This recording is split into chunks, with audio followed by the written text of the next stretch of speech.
I'm very excited to start off this continuing series we have of looking at various companies who have met and prospered, or maybe prospered. We'll get into that with Joel here in a moment of whether prosper is the correct term, but certainly have responded to the COVID-19 event. And so who we have with us today is Joel Edwards, who's the founder of Humimic, and he's going to talk to us about how they have responded. A little background on Humimic.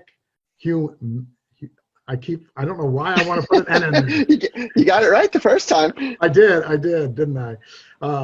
And in fact, tell us about how you got started, and perhaps you might even want to tell us, I don't know which story you want to tell us about the name, either the approved version or the real version, but give us a little background on Humimic and how you got started.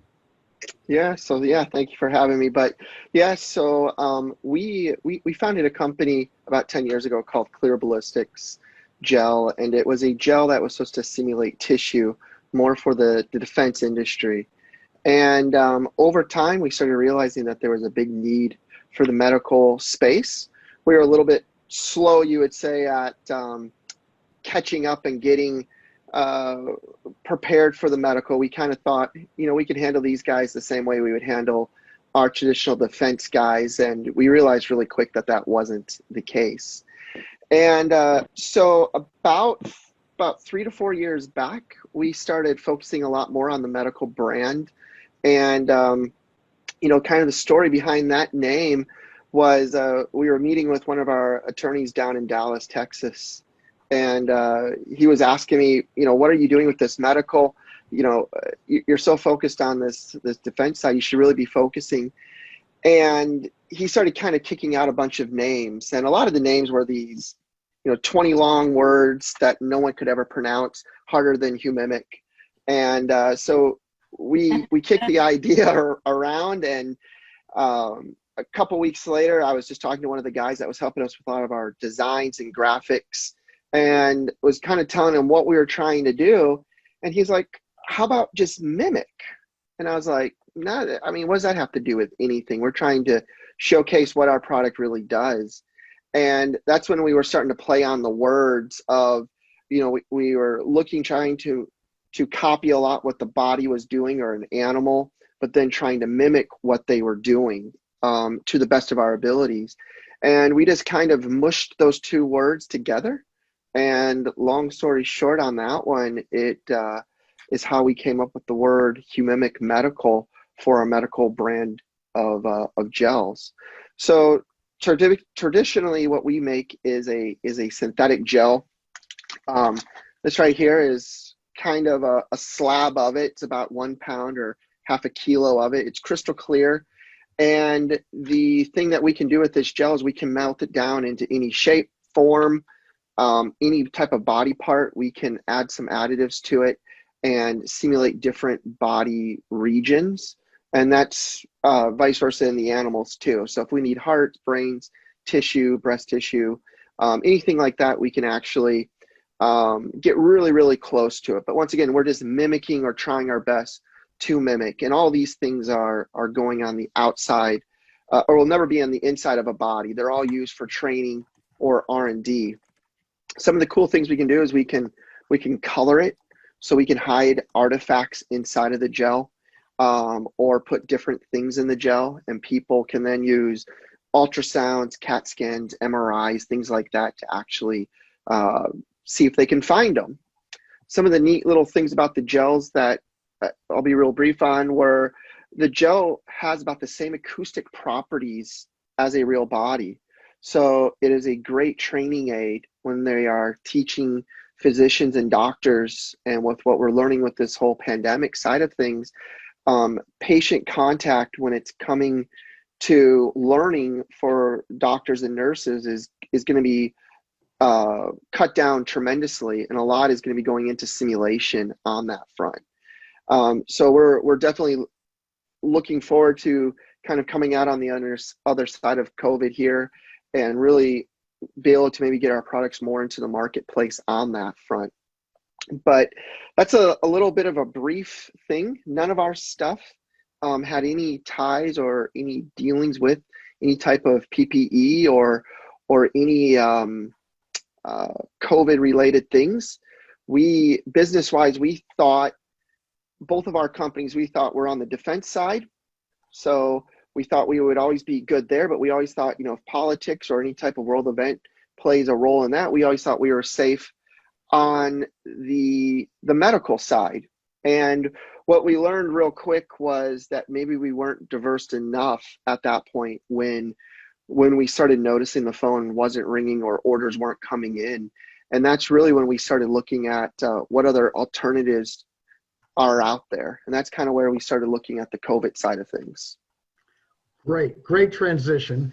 And so I'm going to do something, Joel, that I normally do at the front end, but I wanted to wait for us to get some of our early members of the audience. So I put up a slide here. Hopefully you can see it that talks about the series. And I want to thank everyone for joining this InnoVision webinar, which I'd like to particularly thank Tetramer, who has made this series possible. And so they're the sponsor of the series, where we have been talking to different companies who have approached the COVID-19 challenge, pivoted what they were doing and so forth. And you've already heard some of the early aspects of this as Joel's been relating his personal story. So welcome. I will now continue the discussion as we roll into where Joel, you were perfect here. You kind of led me up to that pivot point. And so I'm going to turn the microphone back to you to actually describe how you arrived at that and how you responded to it. Yeah, so everything was going pretty well. And then we noticed when one of my trips to New York to go to a conference was canceled. My Germany trip was all these shows that we were scheduled to go to are all starting to cancel. And we started realizing, hey, there's something going on here more. And we, like I said, we really thought we were foolproof. We thought there's plenty of world conflicts. Our gel there is fine. We thought medical training has to go on. There's no way it can't go on. And we really thought we were diverse, but what we came in to work and, normally, the phone is ringing at least once an hour. Phones aren't ringing. There's no more, we're an e-commerce / manufacturer, and there's no orders coming in. And we're like, hold on a second, what's going on here? And, and then you notice the medical side is dropping off, and there's nothing on that side. And we were writing it out for about the first week, and one of our vendors who we were talking with down in Mount Pleasant about doing some injection molding and some other castings for us for some of our other models in the Humimic brand. And she calls me and she goes, hey, is there any needs for face shields, swabs, anything?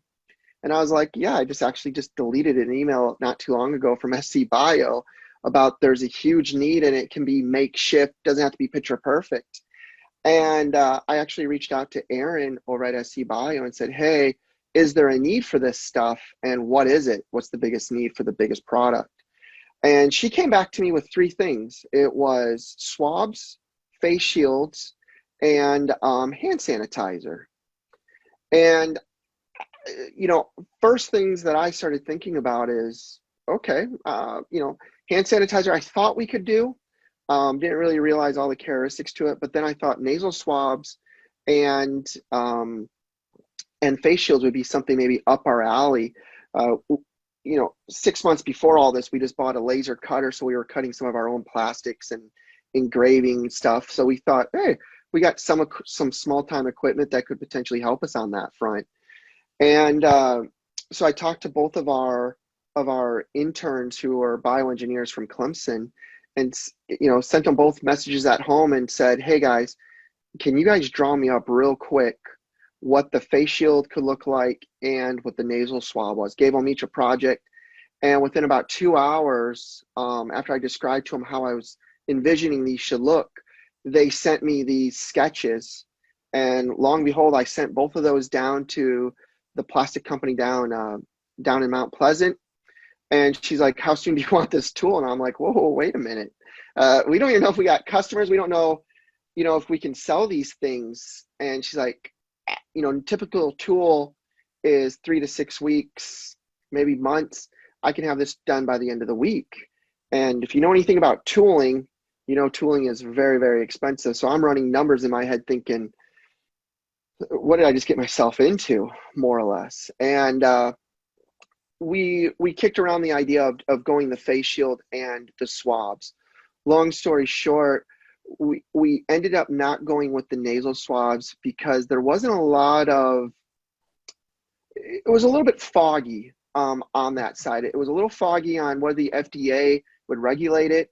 The flock that goes on the tip of the swab, we had a couple ideas of how to create that, but it wasn't as easy as we thought. And there was a big talk about, when you put the swab in there, that material on the end of how much of the virus it would actually capture.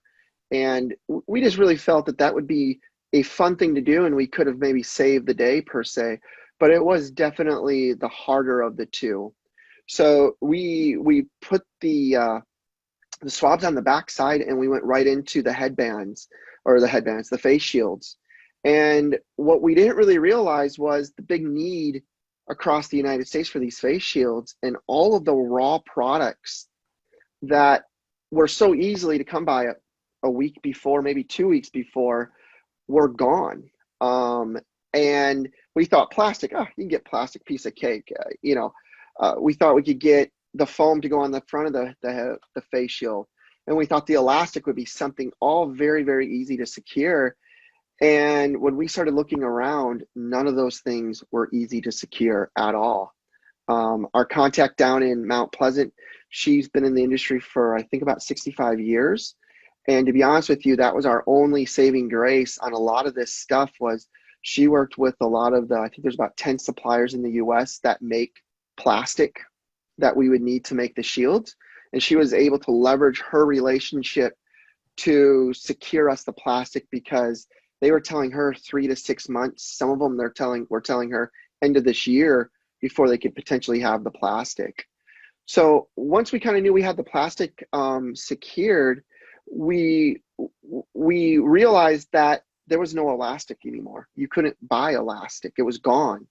So we flipped gears, and we actually went with Velcro. At that time, no one in any of their face shields were using Velcro. So we flipped over and we said, well, heck, Velcro is readily available. Let's use Velcro. And we started buying as much Velcro as we could possibly get our hands on, trying to get it before it was gone. And we were able to secure enough linear feet of Velcro to kind of do our first production run. And then the foam on the front of the shield also it started becoming a challenge to secure. So it was not an easy endeavor, but it was one of those things where relationships did help. But then in turn too is kind of that thinking outside of the box of thinking, we can't get X, what can we get to make this work? Or do we just throw up our hands and say there's nothing we can do? Wow. When you were talking earlier about foggy, I was thinking immediately of the face shield getting fogged up here as you were going through that description.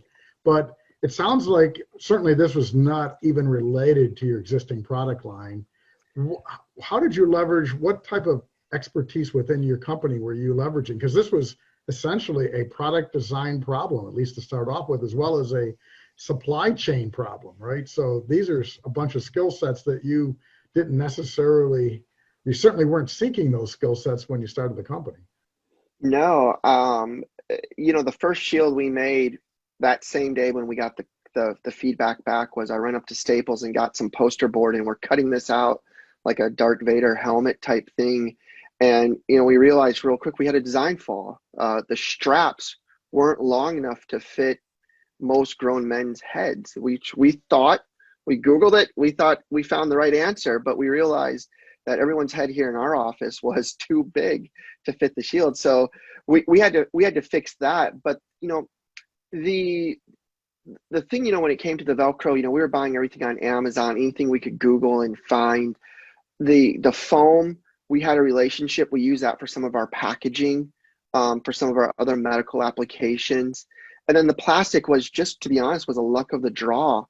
We mess with a lot of polycarbonate plastic for some packaging, but this particular relationship in Mount Pleasant, up to that time, we've just always talked and kind of had a relationship of, hey, this is what we're thinking, can you give us a quote? But nothing we really ever done together.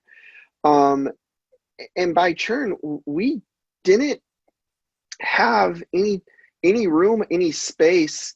When we relocated from Arkansas to Greenville, we went down in square footage to make the move happen, because we were just excited to get here, and we were going to take any space that we could afford at the time. So we really didn't have this space. And when all this started coming together, I was at Sam's Club buying tables and getting things together. You start thinking, well, tables maybe should be the least of your worries. And some of that was, but it came down to even people. Where are we going to find these people to do these steps? And for us in our product, we don't run an assembly line here. We have a team that pretty much is doing everything by hand to an extent.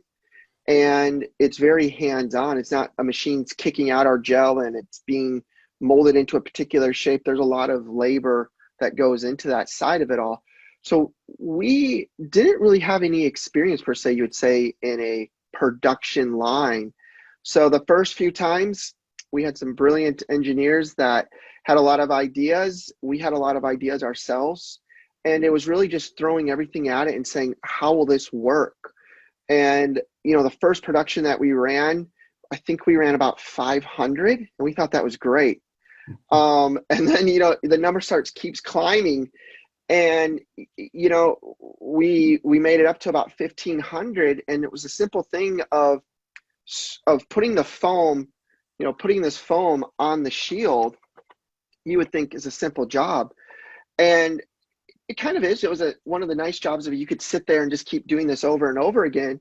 But what we noticed was that girls were faster and better at that than the males were. So we were holding steady for a couple weeks of males putting foam on there, and then two of them weren't able to come in and work. So we put two of the girls on there, and the girls were actually able to increase it by another 600 to 700 shields per day by just swapping that out.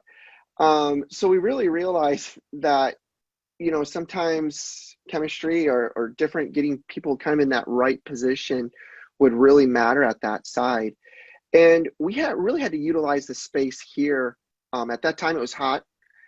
So we didn't want to keep anyone outside sweating all over, a clear shield. So we tried to keep everything inside. So we kind of makeshift my office, the front office, and we were setting up tables, and we had people cutting stuff to putting stuff on to the quality control, and then the very end of people boxing things. And it wasn't flawless in the beginning. It was about a week or so, maybe almost to 2 weeks, where it took us time to actually figure that out, of how efficient we could actually run this. Because it was going to come down to the numbers, is really what it was going to come down to. Sure. So you were able to, what happened to your existing business during all this time?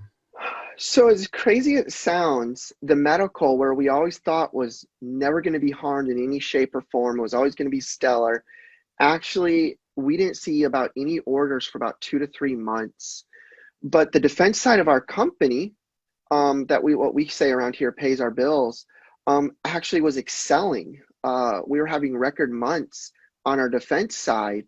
So with us even being in a smaller space than what we would like, we couldn't really intrude out there in our factory much, because we were still making stuff for our defense customers, and they were still expecting to get their stuff in a timely manner. So we weren't able to pull our more experienced team members from the production side to come in and actually help us make these, because they still were still making our traditional ballistics gel for the defense side of our company. So that was kind of an interesting thing. But yeah, the medical really did plummet for us at that point. So we had a little bit of free time, some of our staff, to help out.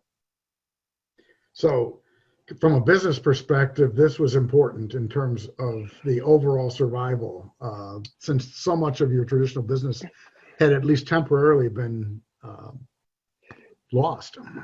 It was, we got a lot of heat on social media of you should be giving these away. How dare you charge?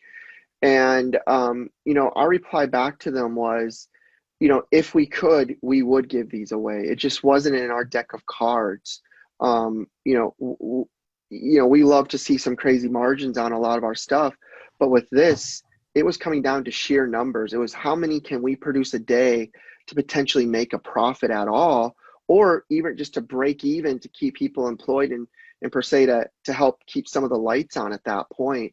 So there's always kind of that double-edged sword as, you look at your business as its own entity, and you have to water it, you have to discipline it, you have to feed it, and you have to do all these things. And, you can't just cut it off completely and say, hey, you're not going to make anything, especially if you were counting on that revenue. And that was a hard thing for us to really try to justify, or you would hope people would understand that. And most did, others didn't.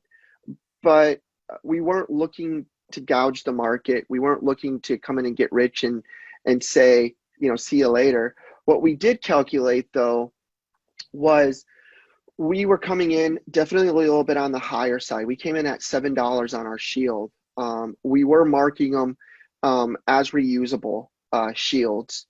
And we knew, because of the things that were going on in China, the things that weren't happening, we knew the Chinese were selling them for about $2 to $3 per shield. So we knew that the dynasty was going to come to an end for us whenever they were able to produce and get it back into the borders and get it over this way. So for us, we knew we had to get in and get out fairly quickly, because if we would have still been making or waiting for shields to be or plastic to be delivered today, unfortunately, the cost that we were paying just for our raw plastic was higher than what the Chinese were selling the whole face shield for, because it was all American made and nothing was coming from the outside of our borders. And it just unfortunately drew up our costs where we weren't able to lower it or able to even give some away for free. So Joel, when you started this story, you talked about approaching the tooling manufacturer down in Charleston and so forth, and at that point not having any idea whether a market existed. Talk a bit about that. How did you handle the marketing and sales side of this? Yeah, that was kind of the interesting thing. We learned the hard way when we started our first company. We thought everyone was going to want it and need it and was going to embrace us and love us. And we learned real quick at our first trade show that wasn't the case. And it was the same here. There was such a dire need for this product, and everyone was saying, you've seen the governors jumping up and down, we need these PPE stuff, we need shields, gowns, and all these things. And what a lot of states were doing is they were creating these task force or these lists, or they're putting divisions of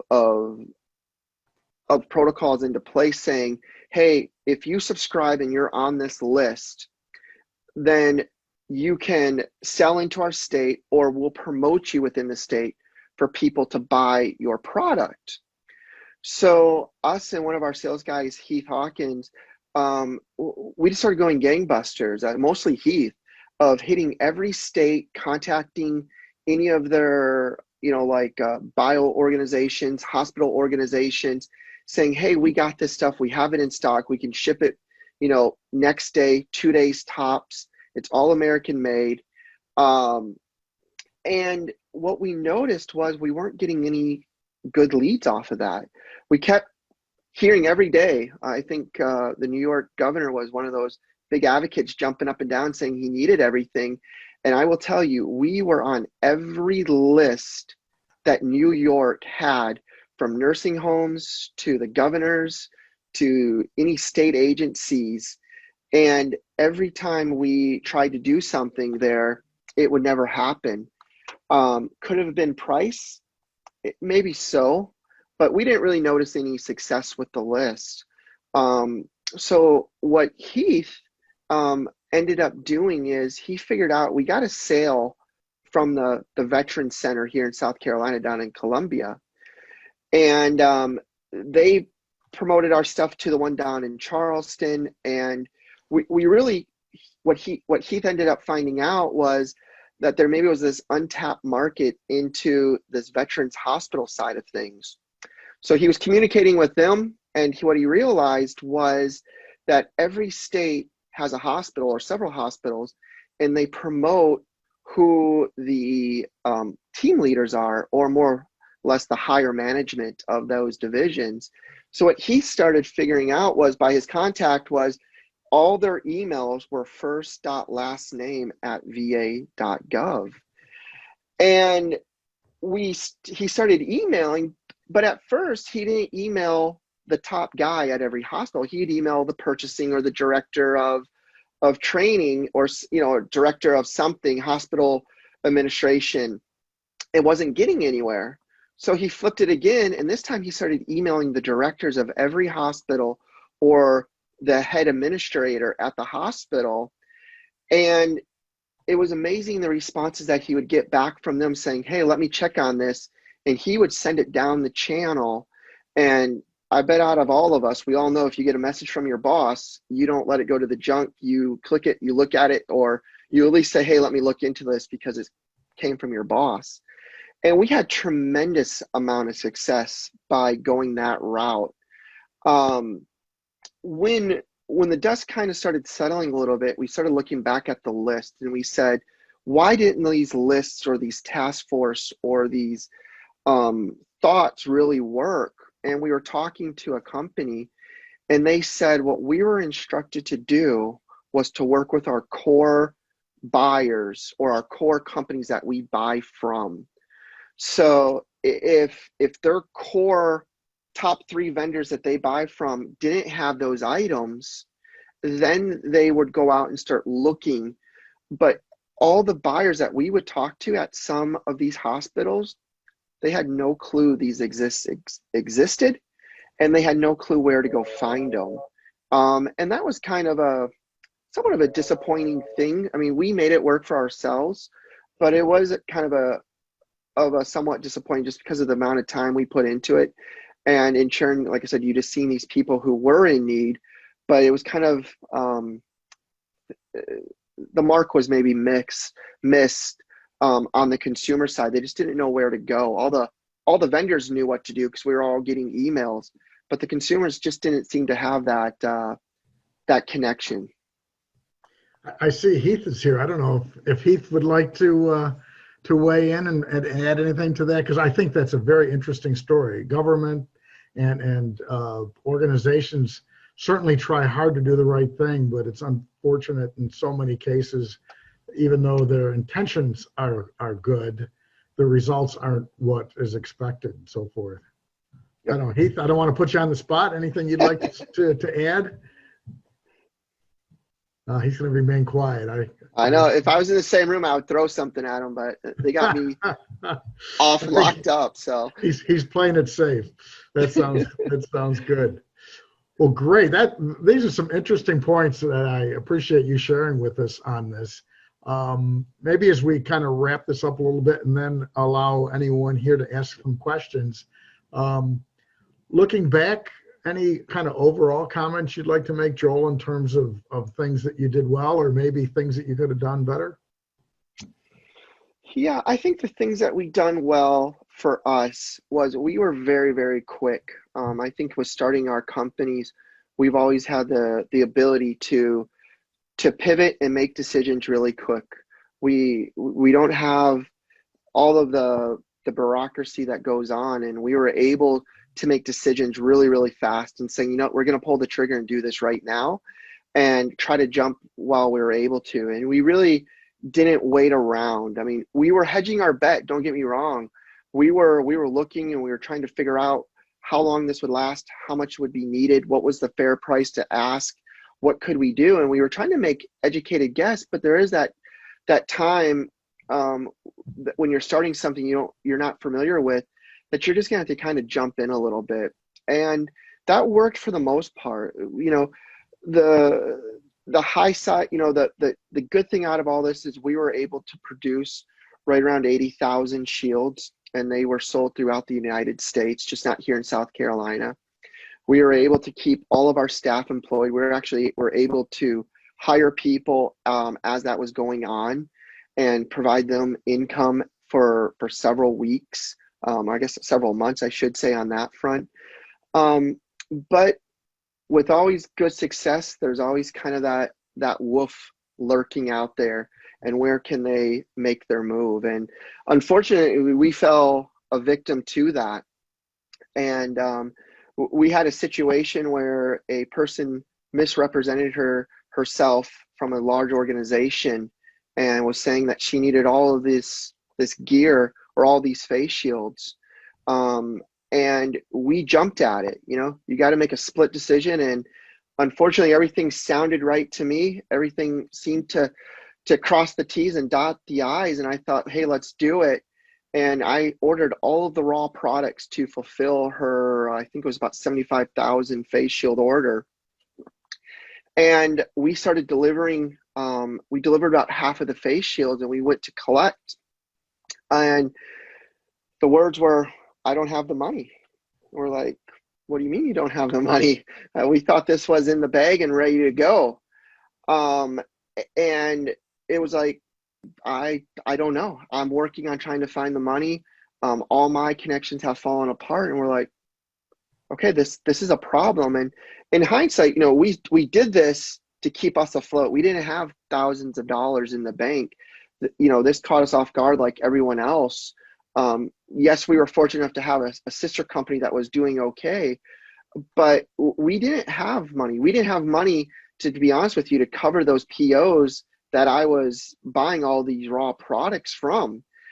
And so when she said, I don't have the money, it was that old moment of, oh my gosh, what did we just do? And long story short, it went downhill really quickly from that point. And we had to get some assistance, and we actually reached out to their employer, and her employer actually did settle up with us and did cover what we delivered. And the moral of the story, I think, out of all of that is that we came out okay. I mean, yes, we're sitting on a lot of the shields. So if anyone's out there that wants a face shield, we have several thousand. I think we're sitting around 10,000 shields sitting here. We'd be more than happy to make a great deal. We have raw plastic that we haven't made shields that we'd be willing to part with. But we came out okay. A lot of that too was thinking of how do we handle this situation, leveraging some of the contacts that we made. One of our attorneys was actually from the InnoVision side of it all, and that really helped us on that side to do that. But once again, it changed our business goals. One of our attorneys has told me in the past, this is a cost of doing business, is learning from your mistakes, and we learned. And so for us now, we're very cautious of going forward with our traditional business. Yeah, the PPE is slowing down for us, but how do we incorporate what we learned from jumping both feet in to how do you handle a situation where you have six figures that is owed to you and you don't know if you're ever going to see that money? And we got lucky, but luck is not always what you want to deal with in business. To an extent, you want to hedge it a little bit better. And like I said, we came out okay, but we are watching now how we issue POs. We're making sure companies are officially legit, and that upper management does know that these are legit POs versus an individual at a company saying, hey, I'll take X number amount, and then trying to fulfill that for that person. Joe, I have a bunch more questions, but I think I'd like to open it up to allow others here to ask their questions. Sure. But before we do so, I'd like to thank you. I mean, that was a great move on your part in terms of meeting a national need as well as meeting a local need in terms of providing employment for a number of people here and so forth. So, thank you for that. That's great. But let me open it up here. What questions might anyone here in the audience have for Joel regarding any of that we've talked about here? Yeah, if I could jump in, yeah. Sure, go for it, Sam. So Joel's great inspiring entrepreneurial story. Just absolutely love it. You jumped in with both feet, and really you were making split-second decisions. How much back of the envelope did you do or could you do on the overall financials, right? I mean, the fact is that you're working the whole brand new product supply chain, and you don't know what the customer, because you don't actually know the customers yet, what the market will bear price-wise. How did you just walk me through your head a little bit as you're going through that? Just curious. Great question. Yeah, that was definitely the challenge. When we got back, when we first thought when we were going to do the shields, our initial thought just right off the bat was, let's try to sell these things for about $4.50 a shield. And like I said earlier, we came in at $7. And when it was all said and done, our plastic per shield, to make this guy here, just the plastic itself, just to get it cut, boxed, and we go pick it up in Charleston, was about $3.65 per shield. And we couldn't figure any type of labor, we couldn't figure any type of other raw costs to go actually into the shield. So for us, we knew price was going to be such a hard thing. And the hardest thing to really even compete with too, what was really hurting us, was there was good Samaritans out there that would say, hey, we can step in and make these things and donate them. And how can you say no to free versus paying? So that was another thing that was really weighing heavily on us of how do we do that? The only way that we were able to kind of command the price that we did was we were able to scoop up the plastic with leveraging our vendor down in Mount Pleasant. She was able to lock us in enough plastic where I'm going to say she jumped ahead of the line. She maybe would to change the story a little bit on that potentially, but that's the way I interpreted it. Was she was able to call her vendors and say, hey, I want XYZ, and they pushed her ticket in front of everyone else per se. And I think that helped tremendously for that side. The hardest thing though, to be honest, was when we went online and we looked at data of what face shields were costing. There was one, it was called Face Shield. The Chinese make it. And we seen prices from $1 up to $3, up to $4. And it was really the $1 to $3. And the only reason why we knew that wasn't going to work was because they were out of stock. And everyone that we called to say, hey, when are you going to get more face shields in? When are you going to have more? They were telling us it was going to be months, if not until 2021. So we kind of knew we had the market a little bit on that front. And that's how we were starting to kind of walk through the step of knowing what we could charge. Labor was the biggest thing. We were able to get a lot of college kids, so that was able to keep some of our costs down on that front. But in turn too, it was having no real assembly line experience. I knew in my head when I was running the numbers before we bought anything, I knew that we had to produce about 1,500 shields per day to make about $1 a shield profit at that point. And anything underneath that, you just start taking off cents. And for us, traditionally for our product, there's crazy margins, but now we were literally splitting pennies. I was looking at 3 cents and thinking to myself, where can I go find 3 cents to cut off? Because it was something I never had to experience. And that was the hard thing. And then when you start noticing all your raw products going up, first few spools of Velcro we bought them, I think, for about $10 for about 75 linear feet. 2 weeks later, it was up to almost $20 for the exact same amount. So that was catching us off guard also on that side. You got me doing some math here, Joel, on your contact in Charleston. You said she'd been in the business for 65 years, and I'm thinking, gosh, she must have some real pull with that type of experience. She did. I'd love to meet her. She's got to be something. She's feisty though. Well, after 65 years, I can imagine, right? Yeah. Any other questions? Just maybe put your hand up or whatever if you'd like to. Jeffrey, go ahead. Yeah, Joe. So I'm with Tetramer. Thanks for the talk today. It's been great. This isn't a question, but more to commiserate with you. So we did do the hand sanitizer. So we did the other side of it, and actually your point it was great to hear, which was supply chain, which was what we realized was you just can't get bottles, and if you buy a glass bottle, it's a different price, and so we had a kind of a different experience there.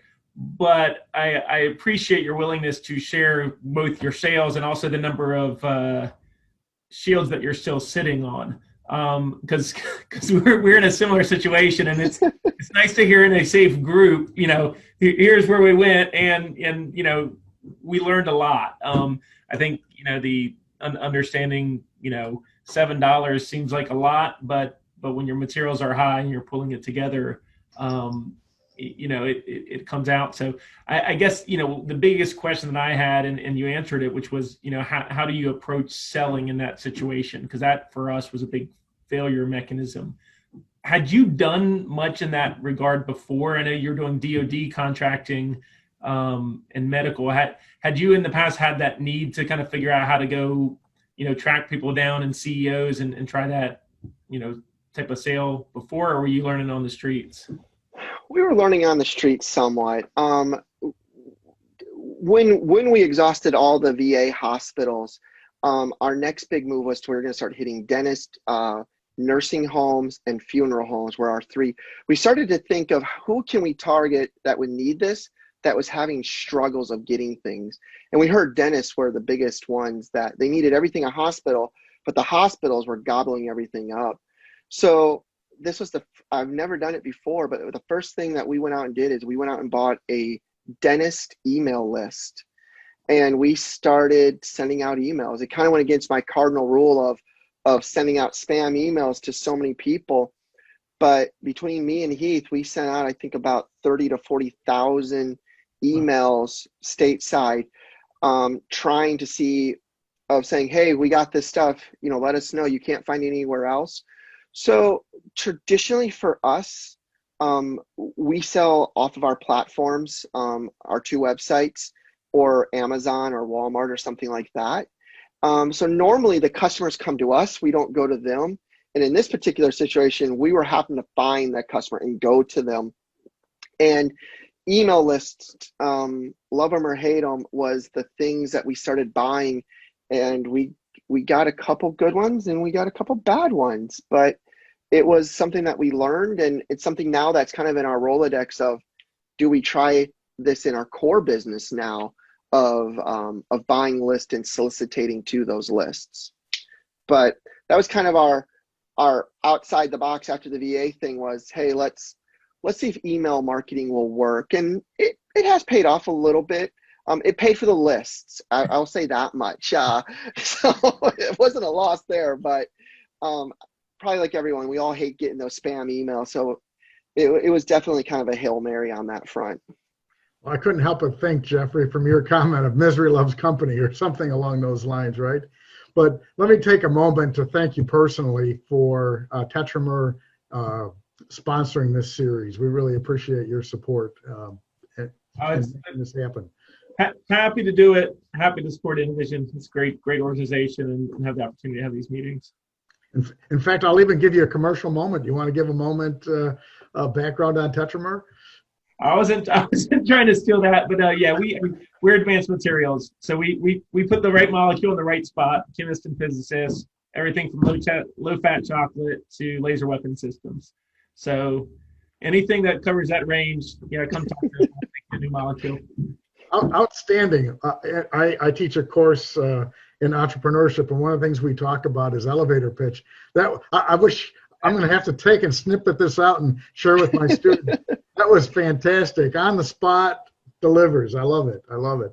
Any other questions? We have a few minutes here before we try to pull this together. Erin. Yes, I have a question. Joel, that was great, and thank you for telling us all aspects of the story. No problem. Well, Aaron, you'll appreciate this. When we were talking earlier, Joel says, "Hey, I'm an open book. You can ask me anything you want," and he's certainly come through on that promise. Well, this won't be too controversial, I assure you. So, did you work with any marketplaces, like an online marketplace or like a PPE exchange to sell excess product? We haven't. To be honest, I haven't heard of it until you mentioned it. We tried to list our shields like on Amazon, and we got it listed, and then we got it banned because we put the words "Made in the USA" on our subject line. That was about our marketplace placement outside of our e-commerce platform. But no, I didn't know anything about these PPE type exchanges or anything like that. Some of our surplus too, we're thinking if we can't move it, and we've discounted it tremendously, and we're willing to just try to get rid of this. Some of our thoughts too is we might start donating these things, just to kind of clear up space, but in turn too, there is still a need we know in the market, and we know these things do cost money that some people aren't just able to afford. So that's kind of in our back of our mind. But I think the biggest question everyone's kind of wondering still to this day is, what is COVID going to do? Is it going to flare up this winter? And is there going to be another huge shortage? Will President whoever shut down the borders and say it's all coming from stateside? So there's somewhat, we're starting to hedge our bet to an extent too. It's like, well, can we afford to sit on this inventory and kind of play out what happens in,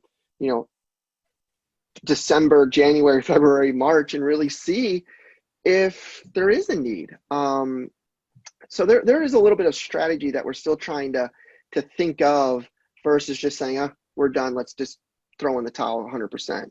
Okay. And one of the reasons I asked is because the state has that COVID needs website. I'm sure you've seen that. But I had a phone call. Well, I had a meeting yesterday with a lady in Charleston who has, I guess, a marketplace called PPE Connector, and I've got it. I'm putting it in the chat right now. I don't know how much they're actually still doing on this, but she said that what makes them more unique is that all of their equipment is tested and approved for use in the U.S. and it is the appropriate quality. So, but this was the first time I'd had a conversation with her, so I can't guarantee, but I did put it in the No, I appreciate that. Yeah, thank you. I think that might be beneficial for us, and I think it was Jeffrey, maybe too, on the hand sanitizer side of things. Yes. Well, we also have some folks in the upstate who are putting together a marketplace that it's more agricultural based, but it will be available for all types of industry. And when that rolls out, I'll make sure that you get connected into it. Okay, perfect. Thank you. Well, second, what Joel said is, if you know of anyone who wants hand sanitizer, we've got boxes of it. Honestly, we're doing the exact same thing. We were trying to figure out what to do with it, and I was like, well, let's just wait and see what happens this fall, because our goal was pretty much, if people need it locally, we can give it, we can get it to them and try to break even. So we didn't want to give it away yet if there was going to be like a separate shortage. But as soon as supply chains come back, like you said, Joel, all of a sudden the price bottoms out. But yeah, we have hand sanitizer. We're happy to sell it to people that need it. Well, we do have the flu season coming up. Yeah. So, we need to sanitize and protect ourselves from that too. Sure. Amy, I don't know if you had a question you wanted to perhaps ask. I had sent one to you. I was just wondering if Joel, with the venture into these new markets and also your new marketing, which included cold calls and your email list, are those things that yielded new potential markets for your legacy products, or new potential customers or relationships you can leverage for your legacy product lines? Potentially. Yeah, there is some potential on that side. I would say the biggest thing that it really did for us, I came out of the IT space, and my job for 10 years was emails. I was an email exchange administrator for a company, and you learn to hate emails. So I've never tried to bombard people, but in turn too, we're starting to really realize the power of the email, and not everyone hates getting junk email. Some people love it. So I think it is one of those things that we are going to look more into to see, hey, will email marketing work? A lot of our buyers, I think it did open that door now that we have contacts into the system. I would say the biggest thing that will help us in the future is when you're buying from a federal agency, you have to get into the system. There's things of DUNS numbers, SAN numbers. There's all of these numbers that you have to go get that you can't instantly obtain the same day. It takes maybe days or weeks. And we were lucky enough to have those numbers already in place. So when we were contacting any VA or any state agency saying, hey, we have this, like the TSA or something, the first thing they would say is, hey, fill out this form. And all these forms are asking for all these numbers and acronyms that you never heard of potentially. So for us, we were able to get into their systems maybe the same day or next day because we had all the prereqs that were required. So I would say that to anyone that is looking to do something is make sure that you look into having a SAM number, having your DUNS number, having all that stuff kind of queued, but making sure too that they're all active. That will bite you, and that's about a 2-week to almost a whole, lucky to get it done in a week type of a thing to get your numbers reactivated. So for us, I think that's been the big thing is now we're in the system. It'll be a lot easier when they go to buy. It won't draw out for weeks or months, and potentially that customer leaves to go to a competitor. We can maybe close the deal a lot faster.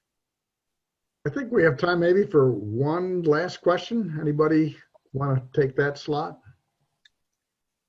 Well, I don't have a question, but I did want to applaud Joel. I think he's the distilled embodiment of an entrepreneur in that yes. It's finding a problem and then relentlessly pursuing the opportunity that lies within it.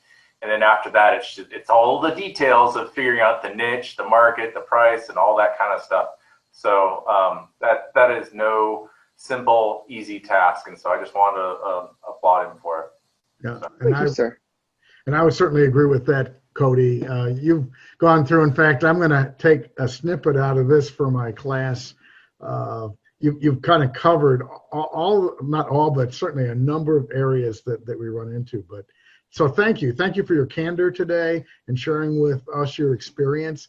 I'm sure I certainly did learn some things about how to approach a pivot of this type and so forth. And I'm going to turn it over to Aaron maybe to close it out here and talk about some upcoming forums and meet the finalists that we have on the agenda.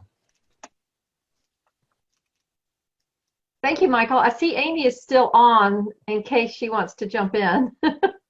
This is InnoVision because of course, COVID and not being able to get together for the normal celebrations for the finalists, which would have been a reception.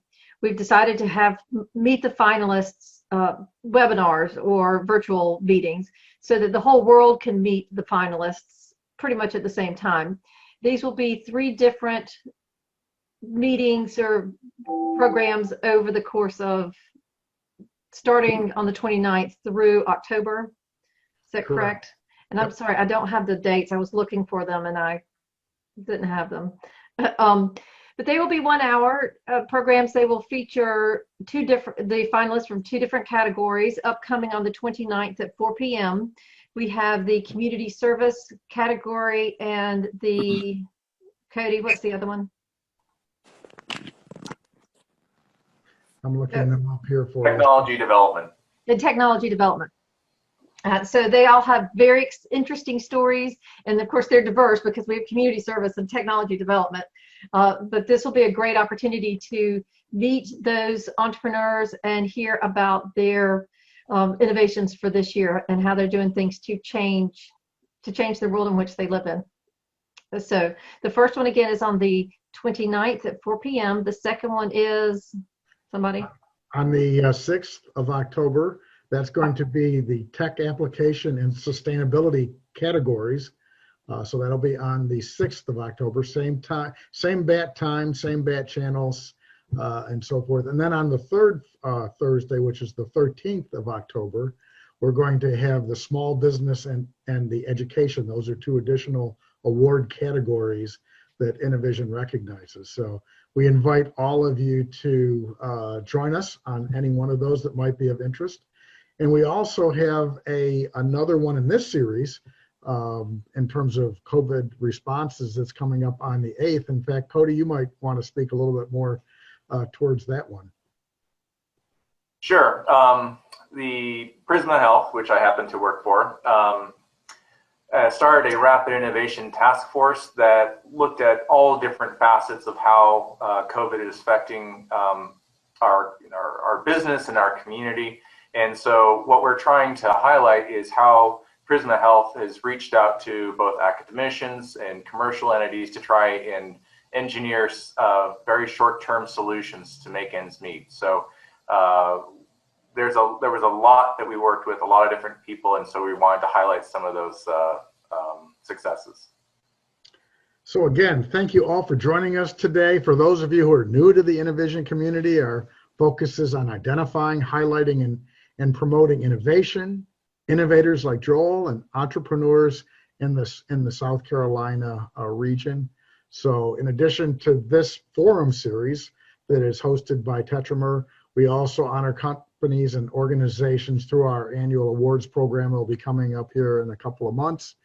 There's videos of our previous finalists and winners that you can find on our website. And again, thank you so much for joining us, and we hope to see you at a future event.